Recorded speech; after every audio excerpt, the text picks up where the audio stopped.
le ronronnement des machines à coudre est familier. Et pourtant, cela ne fait que 4 petits mois que ces ouvrières l'ont réapprivoisé. L'ancien atelier de Lojabi à Bourg-en-Bresse a repris son activité de lingerie après avoir passé 1 an et demi à l'abandon. C'est inespéré et c'est vraiment une très belle revanche. Donc on y met vraiment tout notre cœur et toute notre âme. L'atelier de Bourg avait fermé fin 2010, 1 an avant la liquidation judiciaire de l'ensemble de Lojabi. Une liquidation qui avait eu la chance de tomber en pleine campagne présidentielle, mobilisant les candidats soucieux de passer pour des sauveurs d'entreprise. Résultat, une grande majorité des ex-salariés des différentes usines Lojabi ont aujourd'hui retrouvé un emploi. Dans celle de Bourg, 13 des 88 employés ont été repris et le repreneur entend embaucher au total une 50aine de personnes. Si je suis venue, c'est que j'y croyais un petit peu.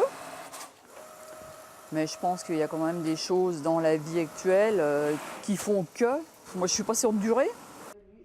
Asia Iridji, elle, croit pourtant dur comme fer dans son projet. Cette sœur des cofondatrices de la marque Princesse Tam Tam a choisi de tout miser sur la lingerie de soie avec une gamme de luxe produite à Bourg et conçue à Paris qui cible la femme de 40 ans. Et pour cela, elle avait besoin du savoir-faire des ex-ouvrières de Lojabi. Ça fait une quinzaine d'années qu'on délocalise. Donc, quand on forme des ouvrières, alors que ce soit au Maroc, en Chine, où on veut, elles ont un maximum de 10 ans d'ancienneté.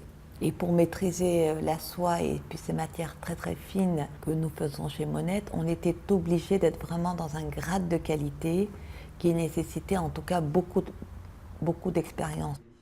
Les premières ventes ont eu lieu dans cette boutique éphémère à 2 pas de la Tour Eiffel, mais le vrai baptême pour la lingerie des ex-Lojabi aura lieu en janvier. La collection printemps-été de Monette sera l'invité de la saison dans le très chic Bon Marché à Paris.